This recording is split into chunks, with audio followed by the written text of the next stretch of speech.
Salam sang debaters. Berani bertanya, berani ditanya. Jangan kerja kau hanya bertanya terus. Kawan-kawan, sekarang saya hadir sekali dua. Ini menunjukkan duit tunggal. Ya. Nah, apa lagi buat sang debaters ini? Ya, saya akan menunjukkan apa namanya lokasi rumah anak terang, makanya saya buat dua ini. Ini saya turunkan dulu. Saya pakai laptop. Ini sambil menunggu ya kawan-kawannya bahwa saya akan berdebat sama si One Way. Oke. Nah, kawan-kawan, inilah kondisi terbaru rumah anak terangnya. Ini, wah hujan. Kami namakan ruang pertemuan. Di sini artinya ini ruangnya kosong, nggak ada kamar mandi. Ukurannya 5x5 ya. Situ nanti ada komputernya, tapi bukan yang ini ya. Ini masih komputer kerja untuk anak-anak itu. Sebelah sana nanti ya. Kami mau buat apa usaha ya untuk cetak kaos atau apa lagi. Nah ini yang saya bilang gimana cara balikkan kameranya. Nah, ini luarnya. Nah ini semua kaca kawan-kawan hujannya. Nah di sini ada saya buat kolam nanti multifungsi kecil aja ya. Yang penting ada untuk kalau orang mau dibaptis bisa, kalau untuk anak-anak mandi bisa, karena tempat kami ini kan daerah kering, hujan itu ibaratnya kemarau, ya kalau ada kolamnya jadi bisa ya. Nah ini ruangan tadi ya, ditutup dulu karena ada AC-nya ini. Nah ini satu lagi ruang kamar tidur ya, di sini juga kamar tidur, itu juga kamar tidur ya, cuma agak besar, situ ya kawannya. Itu ada 2 orang anggota lagi duduk santai dia ya biar perasaan di pantai. Kawan-kawan, ini kalau tampak luar sekarang ini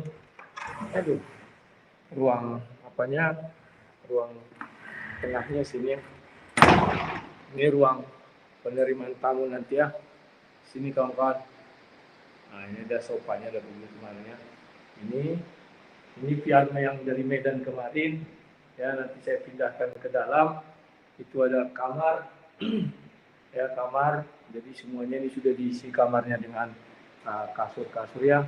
Ini nanti ruang apanya, duduklah santai-santai ya. Piano dari sana saya taruh di sini ya.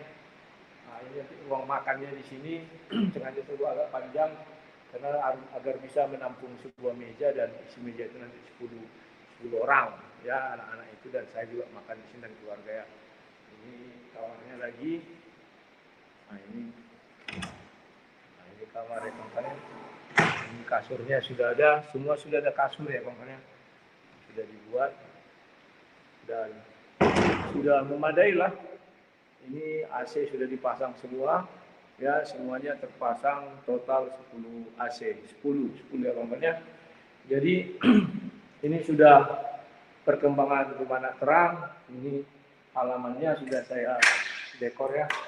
Ini lagi membuat kontur tanah. Ini hujan.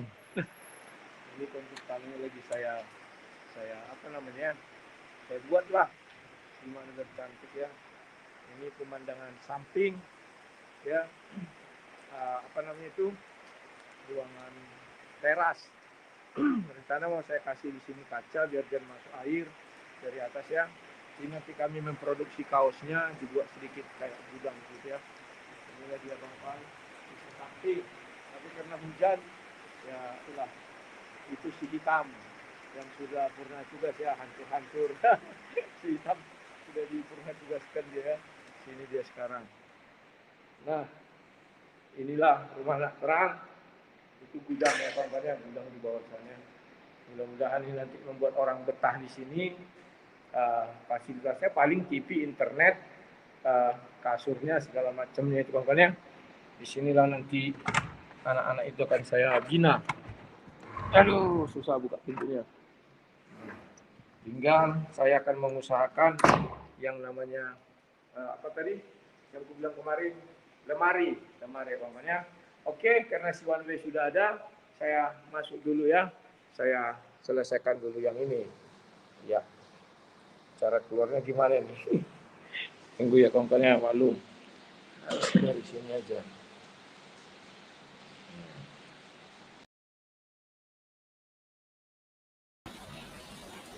Ya, oke. Ini gimana sih? Sabar.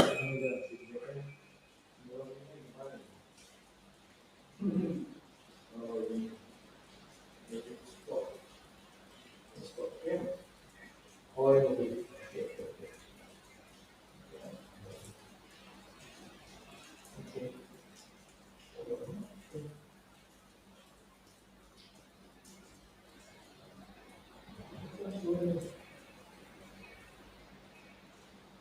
Oh,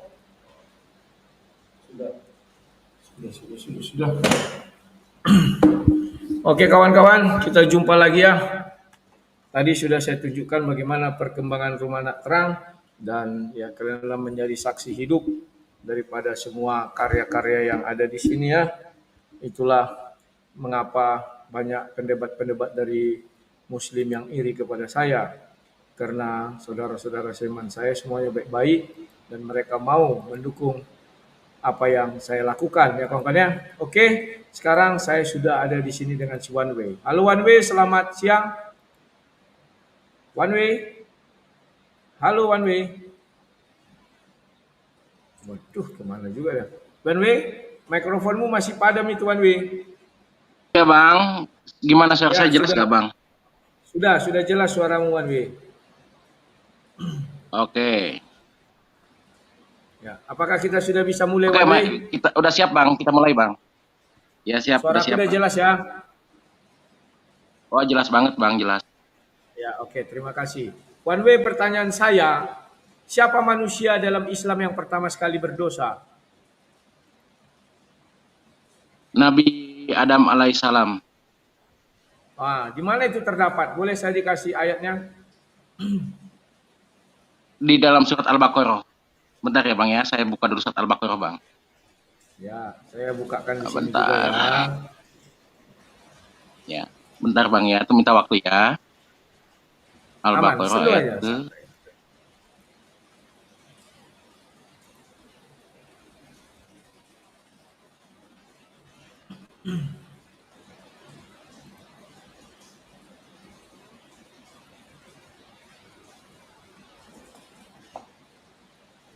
Ayat Al-Baqarah ayat ke-36 Bang. Siap, tunggu ya. Al-Baqarah ayatnya yang ke-36. Ketika setan, saya bacakan ayatnya ya. Lalu setan memberdayakan keduanya dari surga sehingga keduanya dikeluarkan dari segala kenikmatan ketika keduanya di sana surga. Dan kami berfirman, turunlah kamu, sebagian kamu menjadi musuh bagi yang lain, dan bagi kamu ada tempat tinggal dan kesenangan di bumi sampai waktu yang ditentukan, ya kan? Karena di dalam ayat 35 Allah melarang Adam untuk mendekati pohon itu, ya kan? Saya bacakan ayat 35.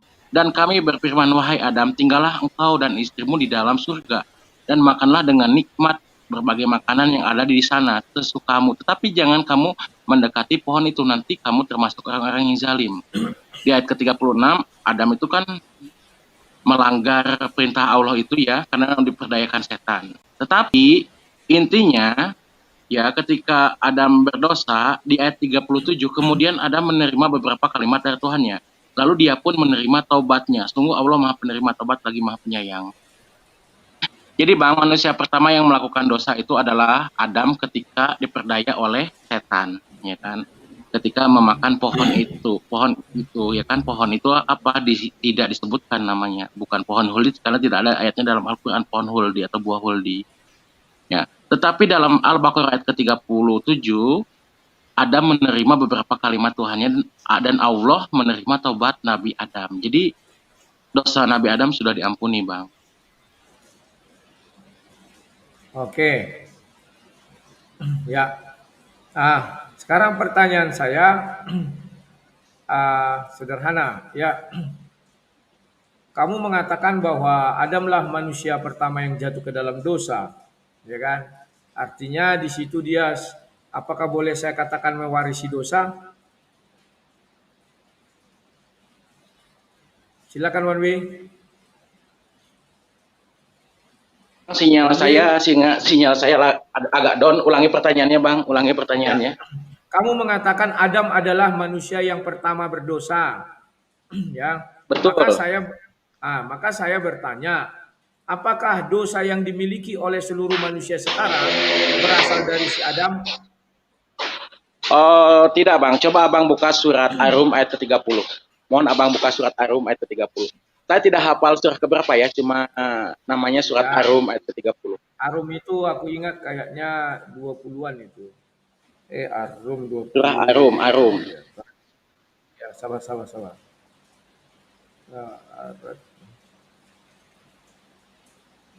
Surah ke-30, Bang. Surah ke-30 ayat ke-30. Ya, saya bacakan ya, Bang ya. Ya, maka hadapkanlah wajahmu dengan lurus kepada agama Islam sesuai fitrah Allah, disebabkan Dia telah menciptakan manusia menurut fitrah itu. Jadi manusia diciptakan menurut fitrah Tuhan, fitrah Allah. Apakah itu fitrahnya suci? Jadi manusia itu terlahir suci, Bang, tidak mewarisi dosa atau kesalahan yang Nabi Adam lakukan gitu loh. Ya, jadi di dalam teologi Islam atau keimanan Islam, manusia itu ya lahir sesuai dengan fitrah Tuhan. Apakah fitrah Tuhan itu ya suci, Bang?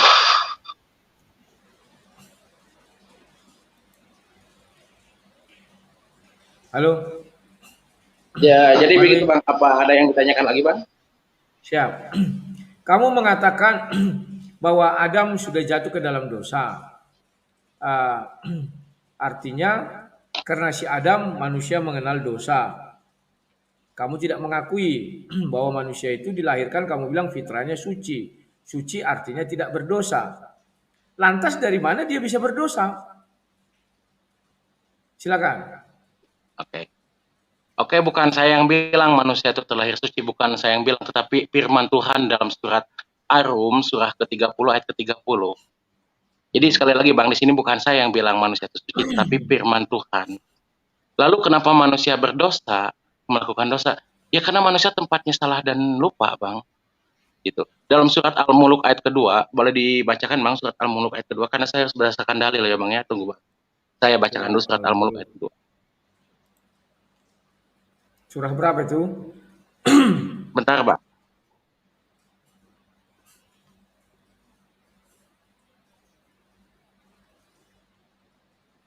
Ada beberapa surat ya, kita baca dulu. Pertama, ada dua surat saya akan kupas di sini, surat Al-Muluk dan surat Al-Insan. Ya, surah Al-Muluk ayat kedua. Yang surah menciptakan mati dan hidup. Nah, surah ke-67 ayat kedua. 67 ayat 2, ya. Yang menciptakan mati dan hidup untuk menguji kamu, siapa di antara kamu yang lebih baik amalannya. Jadi Tuhan menciptakan manusia itu untuk diuji, ya. Mana yang lebih baik amalannya, dan Dia Maha Perkasa, Maha Pengampun. Lalu kita baca lagi surat Al-Insan, karena Al-Quran ini ayat surah demi surat itu saling menjelaskan gitu, Bang. Tidak cukup dengan satu surah. Kita baca lagi surah Al-Insan, tunggu ya, Bang ya. Surah berapa itu? Bentar, Bang, saya agak lupa surahnya, surah keberapa. Al-Insan. Lagi saya cari di sini. Al-Insan.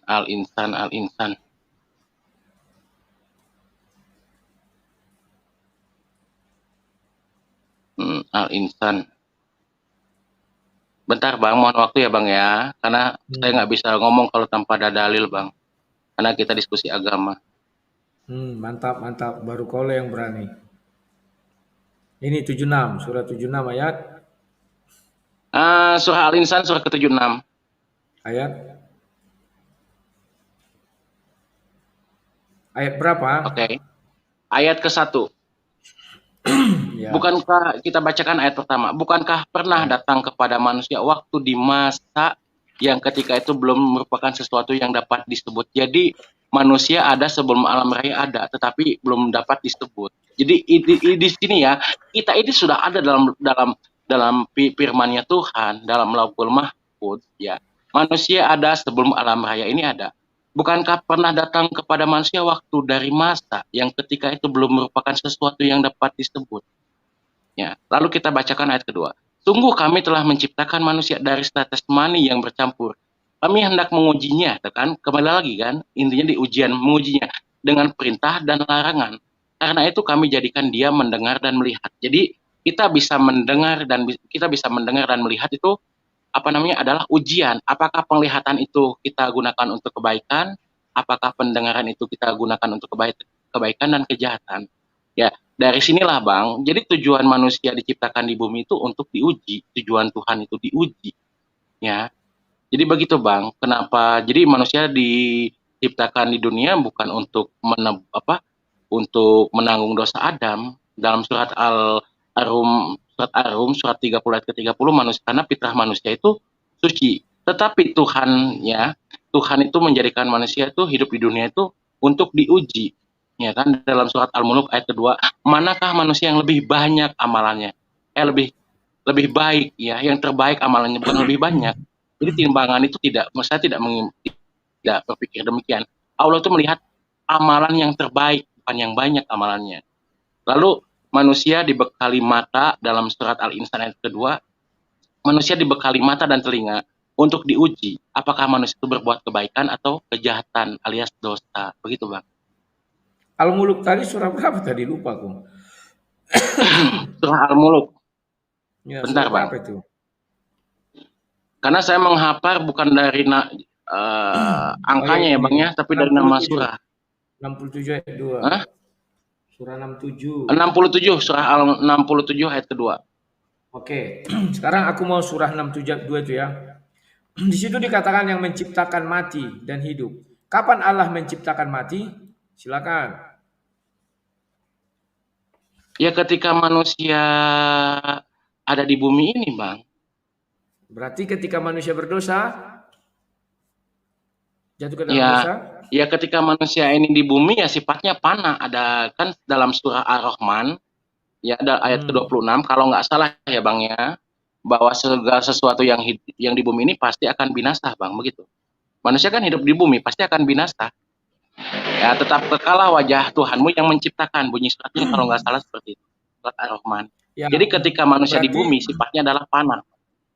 Oke, berarti kamu Ketika mengakui manusia ya di bumi setelah sifatnya panah.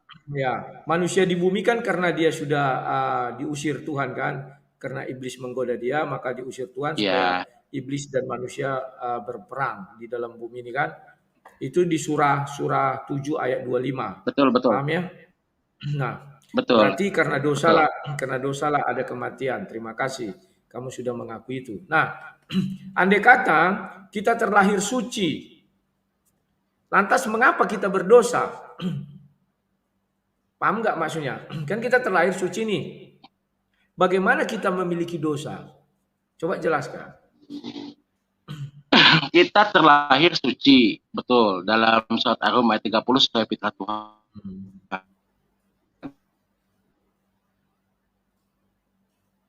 Halo, suaramu putus. Halo, suaramu putus. Halo. Bekali mata dan telinga. One way, suaramu putus-putus one way. One way. Iya Bang, gimana Bang? Dalam surat Al-Insan ayat kedua, ketika manusia dianugerahi mata dan telinga, disitulah manusia itu bisa terlibat dalam dosa. Ketika mata dan telinga tidak digunakan semestinya, begitu. Oke. Bukankah kalau kamu baca Al-Quran itu, bukankah manusia berdosa itu setelah dibuat larangan kepada pohon kuldi itu yang kamu bacakan tadi? Ketika Adam dan Hawa punya mata dan punya hati, mereka belum berdosa. Setelah dibuat pohon itu diciptakan dan diberikan larangan kepadanya, barulah manusia itu berdosa. Ya. Jadi ada perbedaan teologi dalam Islam dan Kekristenan. Di dalam Islam memang dalam surat Al-Baqarah ayat ke-30, memang tujuan Tuhan menciptakan manusia itu untuk menjadi khalifah. Itu dalilnya ada dalam surat Al-Baqarah ayat ke-30. Ya. Sebelum Adam diciptakan, Tuhan sudah berencana untuk menjadikan manusia sebagai khalifah. Karena manusia ada sebelum alam raya ada, dalam surat Al-Insan seperti ayat 1 tadi. Ya. Kita semua sebetulnya ada, Bang, sebelum alam raya itu ada. tetapi tidak diberi nama, tidak diberi bentuk, tapi sudah ada hakikatnya. Lalu tujuan manusia diciptakan Tuhan fungsinya untuk menjadi khalifah. Dalilnya surat ayat 30. Jadi Tuhan itu Maha Pengampun. Ketika Adam melakukan kesalahan sudah diampuni. Ya. Lalu ketika Adam memakan pohon itu, nah berarti Adam sudah siap ditempatkan di bumi karena Adam diberi kebebasan kehendak atau free will. Ya memang itu dosanya tidak seberapa bagi Tuhan, Bang. Ketika Adam melanggar larangannya, kenapa? Kembali lagi Tuhan itu Maha Pengampun. Ya, ketika Adam sudah terperdaya iblis, berarti dia sudah cukup, ya, sudah matang untuk ditempatkan di bumi. Kenapa? Karena dia sudah bisa mengambil keputusan. Dia memiliki kehendak bebas atau free will itu. Ya, memang itu, Bang. Ketika Adam memakan buah itu, saya tidak bisa bilang buah huldi karena tidak dituliskan di dalam Al-Quran. Saya tidak berani, Bang, kan gitu. Ya, berarti manusia sudah cukup matang gitu untuk ditempatkan di bumi. Ya, kembali lagi fungsinya sebagai khalifah. Fungsi manusia diciptakan untuk mengurus alam raya ini, tapi kebanyakan manusia tidak sadar ya, bahwa fungsinya dia diciptakan itu untuk menjadi khalifah. Demikian, Bang. Oke, ya terima kasih. Berarti sudah dapat kita petik bahwa manusia itu mati karena berdosa, karena hukuman itu diturunkan setelah dia memakan buah itu, maka dia berdosa. Maka Allah mengatakan dia menciptakan kematian. Nah, kemudian kamu juga mengatakan bahwa orang semuanya terlahir suci, ya. Tetapi karena dia setelah punya kehendak bebas. Nah, kehendak bebas ini diperoleh dari mana? Itu yang mau saya ketahui dulu. Kenapa saya harus mengetahui kehendak bebas ini diperoleh dari mana? Karena ketika Adam memakan buah itu, dia kan tidak mengerti apa-apa. Jadi kalau orang tidak mengerti apa-apa, dia tidak punya kehendak bebas. Tetapi hanya bujuk rayu dari si iblis lah yang membuat dia menyentuh pohon itu. Yang di dalam teologi Islam dikatakan kuldi, tapi kamu tidak mengakui, nggak apa-apa ya. Nah, yang saya mau tanyakan di sini, andai kata pohon itu tidak ada, apakah Adam bisa berdosa? Andai kata larangan terhadap pohon kuldi itu tidak ada, apakah Adam itu bisa berdosa? Silakan. Andai kata pohon itu tidak ada, Tuhan tidak akan menciptakan Adam. Ya, andai kata pohon itu tidak ada, Tuhan tidak akan menciptakan Adam. Karena apa? Manusia memang sudah didesain, Bang. Sebelum penciptaan ada, manusia sudah didesain untuk tinggal di bumi. Ya, itu dalilnya surat Al-Baqarah ayat ke-30. Itu sebelum Adam diciptakan loh, Bang. Memang sudah didesain demikian, Bang, untuk tinggal di bumi menjadi khalifah. Jadi saya ketika Abang bertanya andaikan pohon itu tidak ada, ya saya jawab, andaikan pohon itu tidak ada, Adam pun tidak akan diciptakan. Karena pohon itu sebagai barometer, ya, untuk menguji apakah Adam sudah siap atau tidak ditempatkan di bumi. Karena Allah itu Maha Pengampun. Dalam surat Al-Baqarah ayat ke-37, Allah sudah mengampuni dosa Nabi Adam alaihissalam. Demikian, Bang. Ya, jadi Allah itu tidak marah banget kepada Nabi Adam, nggak marah-marah banget. Karena kembali lagi Tuhan itu Maha Pengampun. Memang itu menjadi barometer loh, ketika Adam terperdaya setan, berarti Adam sudah siap ya untuk ditempatkan di bumi. Ya, fungsinya untuk menjadi khalifah. Saya sebenarnya tidak menanya itu. Kamu mengatakan andai kata pohon itu tidak ada, maka Adam tidak ada. Berarti pohon ini lebih dahulu ada dari Adam. Itu kan menurutmu. Karena kamu kalimatnya, andai kata pohon itu tidak ada, maka Adam tidak ada. Tetapi faktanya di Al-Quran, Adam lebih dahulu ada, baru pohon itu ada. Yang saya tanyakan mengenai dosa. Andai kata pohon itu tidak ada, apakah Adam berdosa? Silakan. Ingat ya, andai kata pohon itu tidak ada, ya Adam. Apakah Adam ada jalannya untuk berdosa? Jadi begini loh, Bang, kuncinya itu di dalam surah Al-Baqarah ayat ke-30. Kuncinya itulah, ya. Poinnya itu di dalam surat Coba Abang bacakan di sini surat Al-Baqarah ayat ke-30. Siap, sabar ya. Al-Baqarah ayat ke-30. Al-Baqarah ayat ke-30. Ya, saya bacakan ya. Dan ingatlah ketika Tuhanmu berfirman kepada para malaikat, Aku hendak menjadikan khalifah di bumi. Mereka berkata, apakah engkau hendak menjadikan orang yang merusak dan menumpahkan darah di sana? Sedangkan kami bertasbih memujimu dan menyucikan namamu. Dia berfirman, sungguh aku mengetahui apa yang tidak kamu ketahui. Silakan. Nah, ketika ayat itu turun, Nabi Adam sudah ada apa belum? Belum ada karena dia di sini akan menciptakan Nah, makanya memang kan sudah saya bilang memang kalau di dalam keimanan Islam, Adam alaihissalam itu ditempatkan oleh Allah untuk ditempatkan memang sengaja disetting untuk tinggal di bumi, Bang. ya, Untuk menjadikan sebagai khalifah. Jadi pohon itu adalah faktanya barometer saja. ya Barometer sebentar, maksud apakah Adam saya sudah siap ditempatkan di bumi atau tidak gitu. sebentar dulu, kamu belum menangkap pertanyaan saya. Kamu selalu mengatakan, saya bukan mengatakan Adam ke bumi, enggak. Dosa sekarang. Berbicara tentang dosa, kamu sudah mengakui tadi, siapa manusia pertama yang berdosa? Aku tanya, kamu bilang Adam. Kapan dia berdosa? Ketika dia menyentuh buah pohon itu. Ya kan? Sekarang saya tanya, andai kata pohon itu tidak ada, apakah ada dosa? Apakah ada sumber dosa? Silakan jawab. Ya kalau saya jawab ya tidak ada dosa karena dosa itu kesalahan. Tidak ada dosa. Nah, Tidak berarti ada kamu gitu. belum memahami ajaran Islam. Kamu belum memahami ajaran Islam. Kenapa saya katakan berani mengatakan kamu belum memahami ajaran Islam?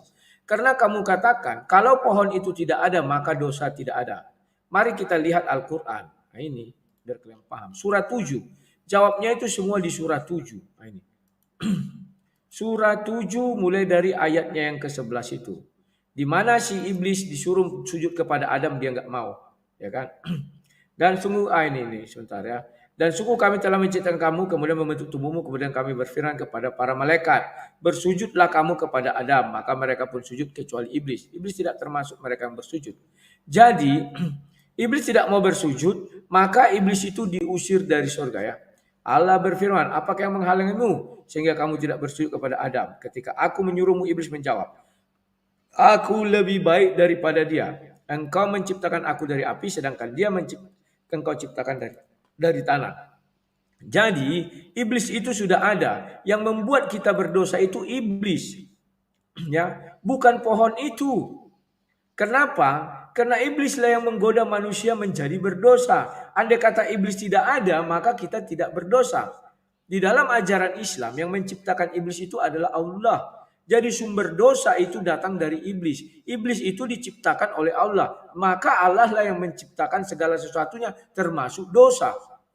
Paham enggak? Atau mau membantah? Silakan. Oke, gini.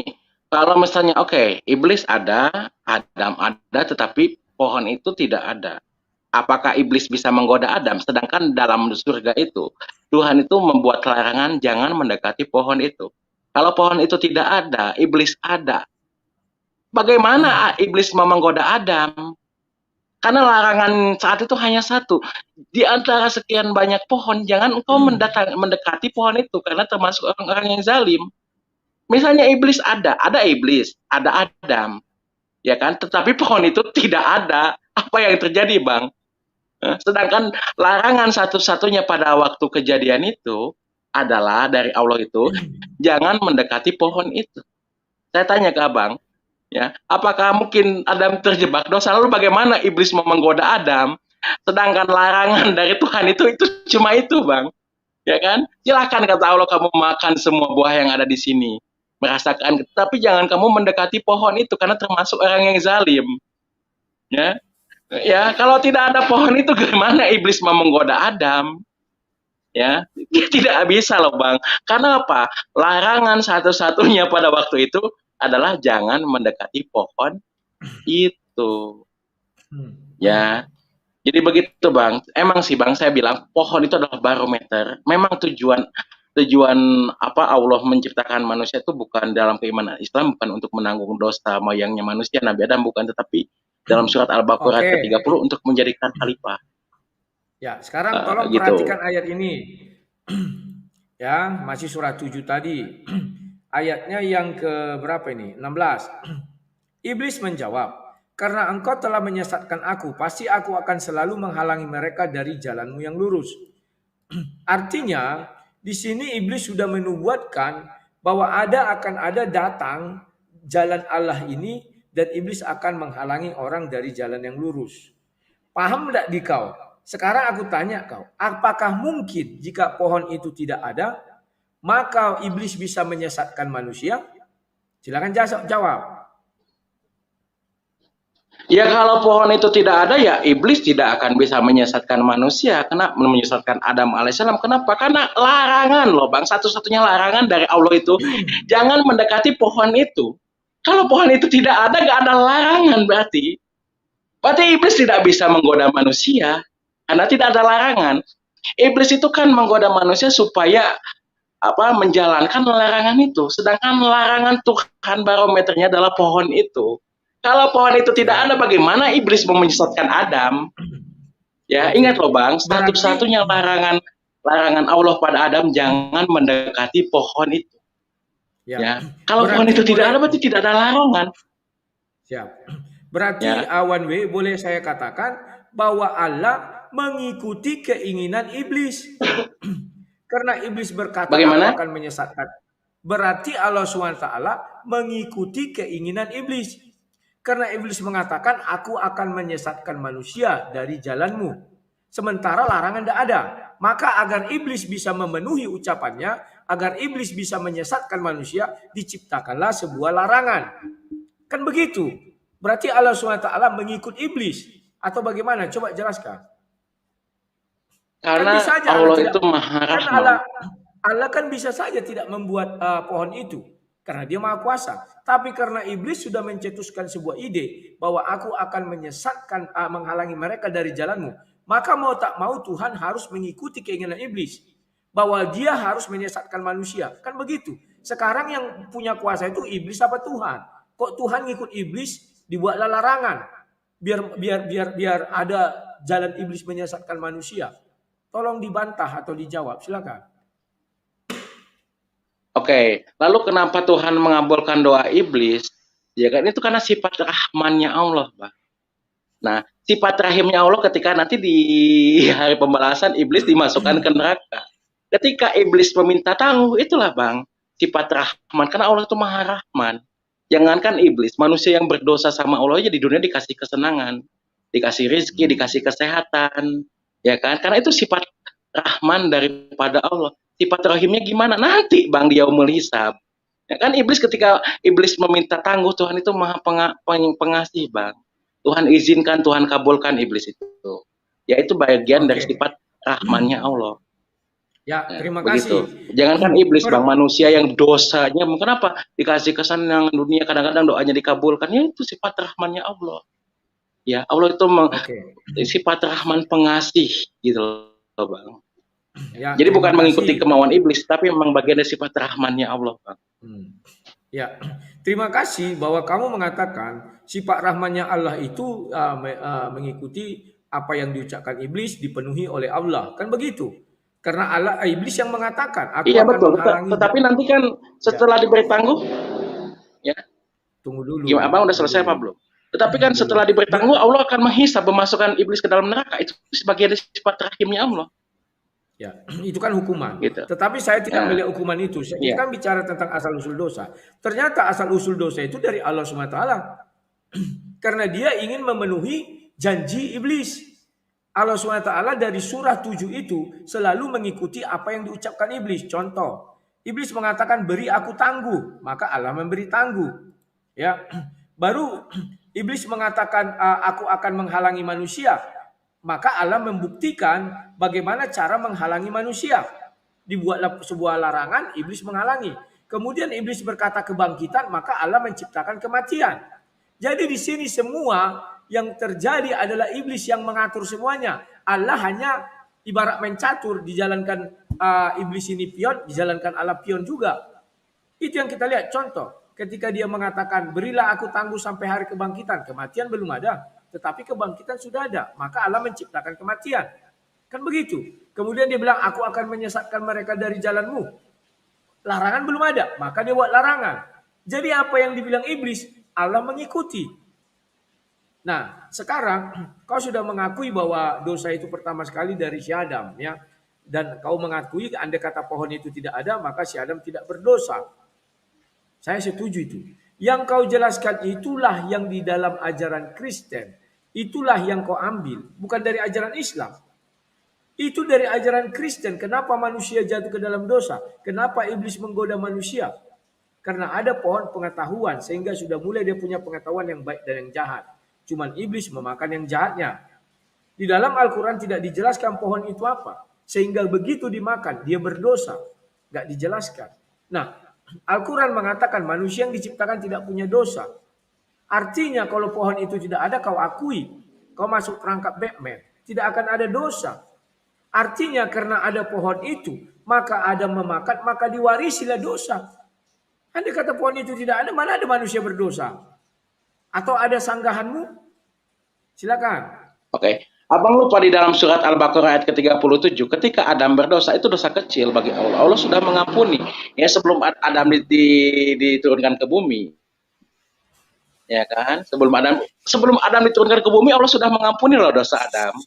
Ya, memang saya bilang pohon itu adalah barometer ya kan, barometer manusia apakah sudah siap atau tidak untuk ditempatkan di bumi.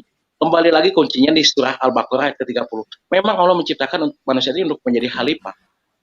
Ya. Lalu abang bilang itu ajaran dari kekristenan, mohon maaf beda banget. Di dalam kekristenan manusia menanggung dosa Adam, walaupun abang bilang dosa itu adalah maut, ya kan? Tetapi di dalam Islam, dalam surat Ar-Rum ayat ke-30, bahwa fitrah manusia itu adalah fitrahnya Tuhan, berarti suci. Ya, fitrah manusia itu suci. Disinilah letak perbedaan kita. Ya, kalau menurut keimanan abang, apakah manusia ada di dunia ini sebagai hukuman, apa bukan? Ya, dari berbagai dialog yang saya sudah dialog ya dengan saudara-saudara saya yang Kristiani, manusia di dunia ini adalah hukuman dari Adam. Itu yang saya tangkap. Ya, apakah abang berpendapat demikian? Saya tidak tahu. Tetapi dalam keimanan Islam, dalam teologi Islam, manusia ditempatkan di bumi ini bukan sebagai hukuman, tetapi anugerah. Ya, kenapa? Allah menciptakan manusia untuk menjadi khalifah. Jadi kita hidup itu bukan menanggung dosa Adam. Kenapa ditempatkan di bumi harus bersusah payah, ya mencari rezeki aja sudah harus bersusah payah. Itu bukan hukuman tetapi anugerah. Kenapa? Karena hanya kepada manusia lah Allah amanatkan untuk menjadi khalifah di bumi. Lalu abang bilang pohon pengetahuan. Di dalam Al-Quran tidak ada namanya pohon pengetahuan. Saya tidak berani. Jangankan pohon pengetahuan, pohon huldi pun tidak berani. Kenapa? Karena Adam setelah diciptakan oleh Allah sudah diajari nama-nama benda. Ya, kita baca suratnya ya Bang ya, karena saya tidak mau Saya sudah paham itu. tidak Suratnya mau tanpa dalil ya ini nama-nama benda itu saya sudah paham. Ya kan, Allah mengajari Adam nama-nama benda dan Adam hafal cepat. Berarti Adam sudah punya pengetahuan. Manusia memiliki sifat pembelajar. Manusia itu cerdas, memiliki unsur kreatif, kecerdasan dan memiliki sifat pembelajar. Makanya manusia itu menjadi khalifah, wakilnya Allah di bumi. Ya, di dalam Islam tidak ada namanya pohon pengetahuan karena Adam sudah dibekali pengetahuan gitu.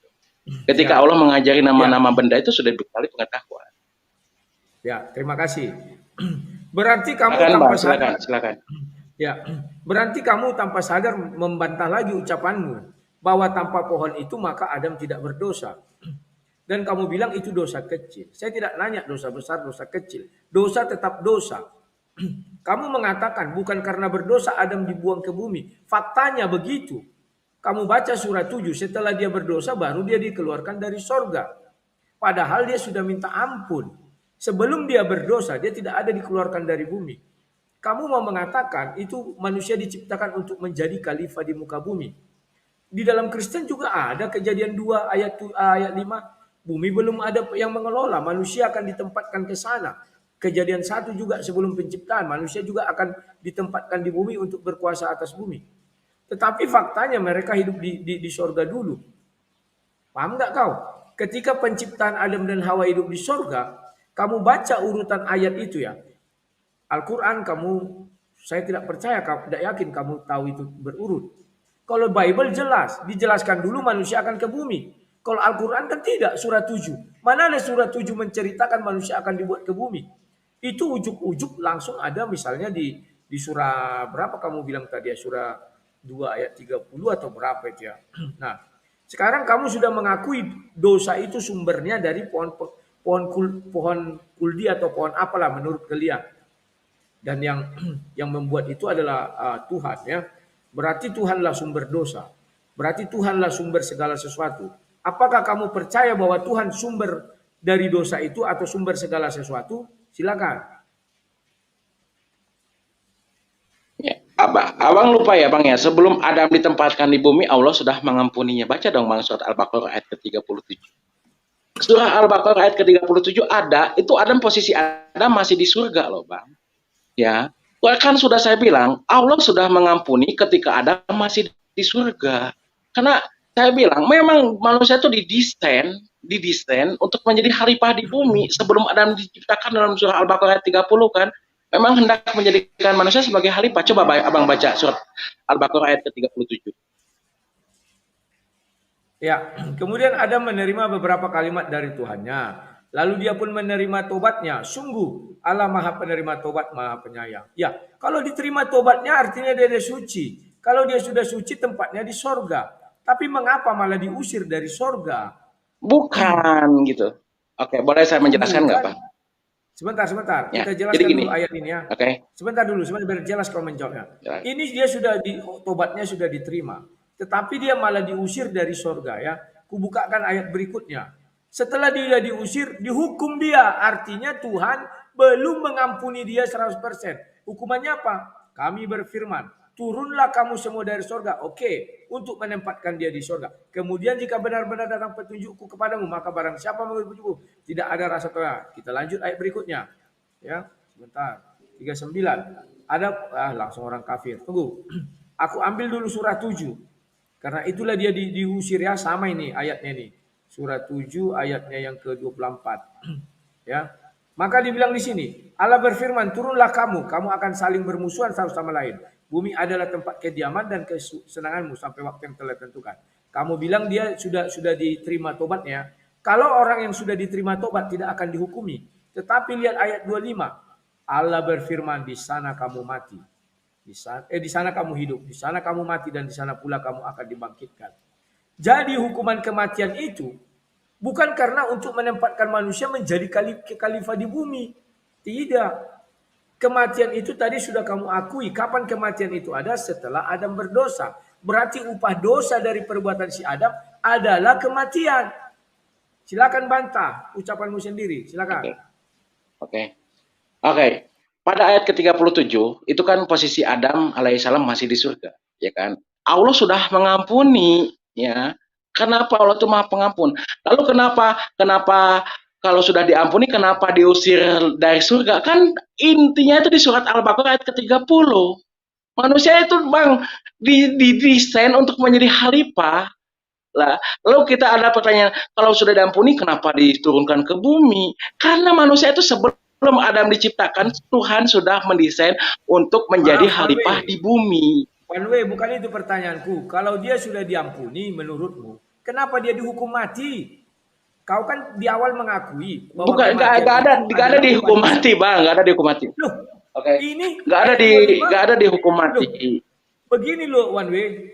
Kamu tadi sudah mengakui bahwa kematian itu diberikan Tuhan setelah Adam jatuh ke dalam dosa.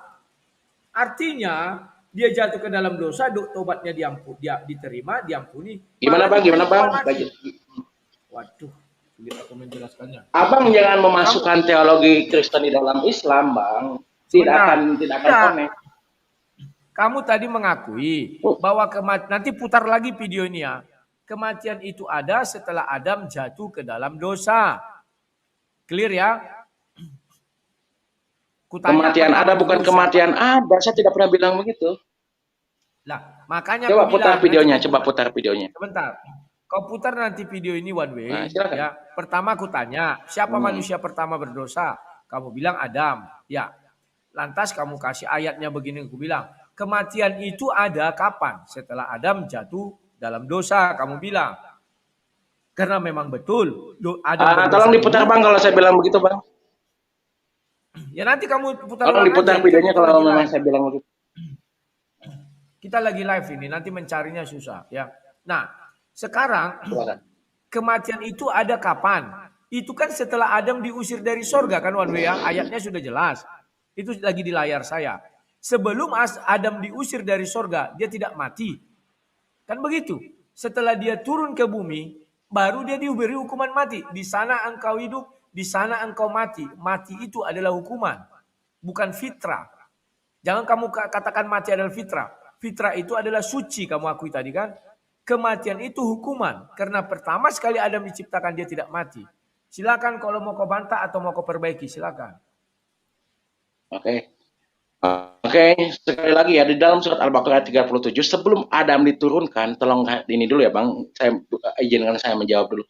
Sebelum sebelum Adam diturunkan di bumi, Allah sudah mengampuni dosa Adam, dosa Nabi Adam. Itu dalam surat Al-Baqarah ayat ke-37.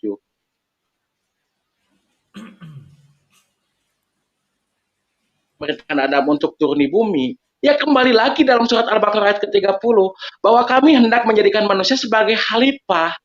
Ya, jadi gitu Bang, cara memahami Al-Quran. Jadi jangan memaksakan teologi kekristenan di dalam Islam, tidak akan ini Bang. Ya, jadi begini Bang, One way, dalam maaf surat One way. Al-Baqarah ayat ke-37, Sebentar One Adam way. sudah Kamu dimaafkan oleh Allah. belum memahami yang ku maksudkan One way. Gimana? Aku tidak menanya jadi khalifah Ya, enggak. silakan coba Bang pertanyaannya Saya gimana? Coba pertanyaannya setuju gimana? dengan ulang ya. Saya setuju dengan kamu bahwa Adam tobatnya sudah diterima, oke? Bahkan dia disuruh keluar dari sorga, oke? Maka dia akan bermusuhan dengan iblis. Tetapi dia diberi sebuah hukuman yakni kematian. Jadi karena dia sudah berdosa atau karena dia sudah bertobat maka diberi kematian. Itulah kalimat pertanyaan saya paling gampang. Adam diberi hukuman kematian atau digariskan mati karena berdosa atau karena bertobat. Silakan. Oke. Pahami ya. Kenapa Adam diberi kematian oleh Allah? Dalilnya surat Ar-Rahman ayat 26, semua yang akan di bumi akan merasakan kebinasaan. Ya, karena bumi itu tempat panah, bukan sebagai hukuman. Itu sebagai dalam teologi Islam sunnatullah, ketetapan Allah bahwa bumi itu tempat kepanaan. Ngerti nggak Bang? Jadi bukan hukuman, tetapi sudah ketetapan. Sunnatullah itu ketetapan dari Allah. Surah ya, berapa tadi? Kan kita nggak nyambung Bang, karena Abang memaksakan teologi kekristenan di dalam keislamannya tidak akan bisa. Jadi dalam Islam kematian itu bukan dosa Bang. Dosa itu adalah kesalahan. Ya, bukan. Tidak akan ketemu Bang ya. Kalau menggunakan teologi kekristenan dalam Islam tidak akan ketemu. Karena di dalam Islam dosa itu bukan kematian. Coba dulu kamu buat yang buka ayat tadi itu, setiap yang berjiwa akan mati. Di surah berapa itu? Aku tahunya surat Ar-Rahman, coba Bang buka ayat ke-26 dan 27. Ar-Rahman. Surah berapa itu? Ar-Rahman ayat ke-26 kalau nggak salah ya Bang, nanti bentar ya. Kalau nggak salah. Setelah surat Al-Waqiah itu Ar-Rahman surat berapa? Lupa lagi aku. Ar-Rahman surat berapa itu ya? Ar-Rahman. Bentar. Ar-Rahman. Lagi nyari surah ke-55. Oh, 55. Oke. Ar-Rahman 55. Oke, baca surah ke-26 dan 27. Ya, 26. Ayat ke-26. Ya, semua yang ada di bumi itu akan binasa. Oke. Ya, 27. Ya.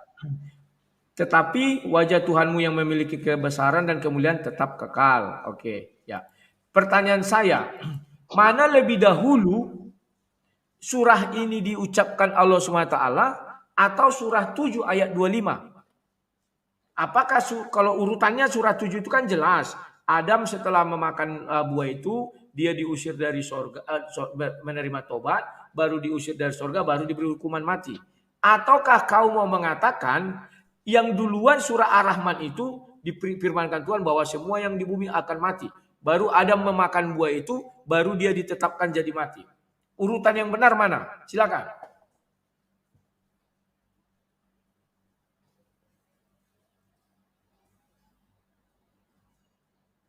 Halo. Oke. Kalau ditanya urutan manakah yang lebih dahulu surat Ar-Rahman atau surah Al-Baqarah itu, ya saya kurang tahu Bang. Ya, karena saya tidak diajari mana duluan. Jadi Al-Quran itu bukan duluan surat ini nomor 1, ya kan nggak begitu. Bukan, ya peletakannya tidak. Jadi saya tidak bisa menjawab itu karena saya tidak tahu. One way. Aduh, bukan itu maksudku. Maksudku surah Ar-Rahman ini diucapkan Allah sebelum Adam jatuh ke dalam dosa, atau sebelum Adam diusir ke bumi, atau sesudah Adam diusir ke bumi. Itu lebih gampang ya. Kalau saya tanya mana yang lebih dahulu, gampang aja sebenarnya, kok cari aja ada itu. Paham maksud saya atau saya ulang? Halo? Sebelum Adam jatuh ke bumi atau sesudah Adam Ya, jatuh ke Ar-Rahman bumi? itu diucapkan. Maksud Oh, saya Pak, urutan saya kurang tahu peristiwa tuh, loh. Bang. Saya nggak bisa saja karena saya kurang tahu. Saya mohon maaf tidak bisa menjawab karena tidak tahu, Bang. Duluan mananya saya tidak tahu. Oke. Oke, sekarang terakhir karena kamu nggak tahu aku pun nggak bisa memaksa. Tolong kau buka surat 75 ayat 2. Oke, surat 75 ayat 2. Bentar. Nah, aku buka juga di sini ya 75. Ini untuk menyaingi kau Bentar. yang kemarin 75 itu. ayat 2. Ya. Tolong kau jelaskan di situ ada kata menyesal.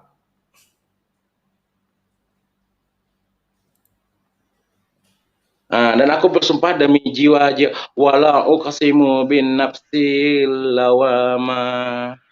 Nah, dan aku bersumpah demi jiwa-jiwa yang selalu menyesali dirinya sendiri. Ya. Itu adalah manusia yang menyesali dirinya sendiri, manusia yang rugi. Ya.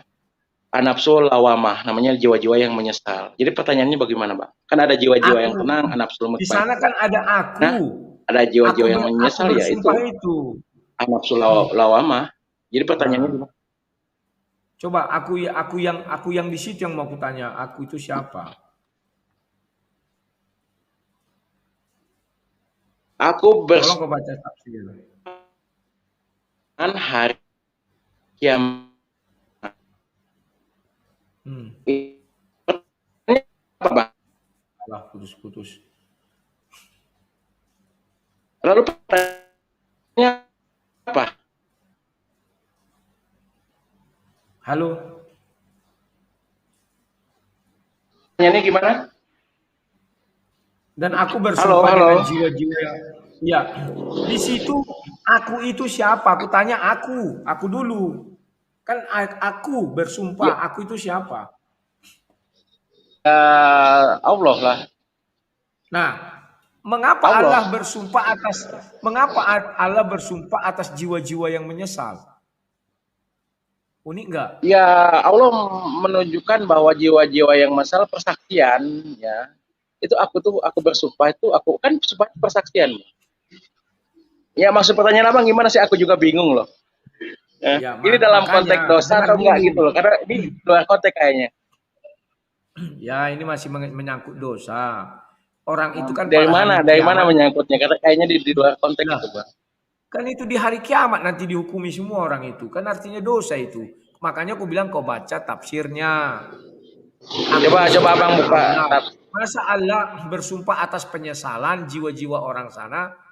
Artinya dia menyesal juga dong atas jiwa-jiwa yang bersumpah di atas penyesalan orang. Lucu. Paham nggak kau? Allah bersumpah atas penyesalan jiwa-jiwa orang. Paham nggak kau?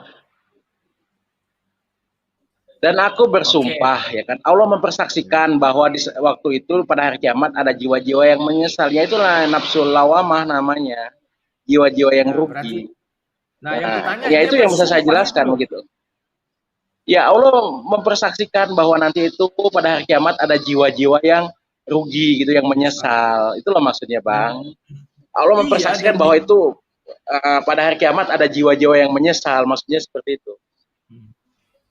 Udahlah, saya juga nggak bisa memaksa karena sumpah itu kan kita bersumpah atas nama yang lebih tinggi, bukan atas. Itu kan Bang gaya bahasa Al-Quran, harus menguasai nausorof, Bang. Itu keindahan Al-Quran. Gaya bahasa ya, oke. Nah, karena waktunya sudah habis, ya kita cukupkan aja sekiannya. Nanti kamu bisa ulang diskusi kita ini. Kamu lihat pernyataanmu di awal, saya suka bahwa kamu mengatakan Adam itu berdosa. Terima kasih. Bahwa kau juga mengatakan tanpa pohon itu maka Adam tidak akan pernah berdosa. Terima kasih. Dan kau juga mengatakan. Oke, terima kasih ya Bang. Nanti saya coba lihat. Tonton ya. Oke. Itu aja One Way. Bang, terima kasih atas waktunya ya Bang ya. Selamat atas rumah terangnya ya Bang ya. Semoga makin sukses. Selamat ya Bang ya. Oke, semoga makin sukses, itu doa saya. Terima kasih atas waktunya ya Bang ya. Saya pamit dulu ya Bang ya. Salam Bang. Oke, terima kasih One Way. Selamat sore. Ya. Nanti kawan-kawan kalian ulang-ulangi diskusi kami ini, kalian akan menemukan bahwa Bible itu adalah sebuah kebenaran. Hebatnya Bible, Sebelum Adam jatuh ke dalam dosa, difirmankan bahwa dia itu akan menguasai bumi, menguasai semuanya, ya. Kemudian bagaimana Tuhan menciptakan pohon pengetahuan? Kemudian iblis itu sebelumnya tidak ada, maka dia datang menggoda si Hawa. Luar biasa ya. Kebingungan si One Way sebenarnya dia sudah tahu, kawan. Sudah tahu. Ya, oke. Saya tutup dulu ini, kawan, baru kita diskusi mengenai ini ya, bagi yang mau saja ya. Nanti jam 4 saya ada diskusi lagi. Saya tutup dulu diskusinya. Sekian dan terima kasih. Saya tutup dulu. Habis ini kita masuk diskusi mengenai debat tadi ya, diskusi tadi. Menarik, kawan, biar ku jelaskan.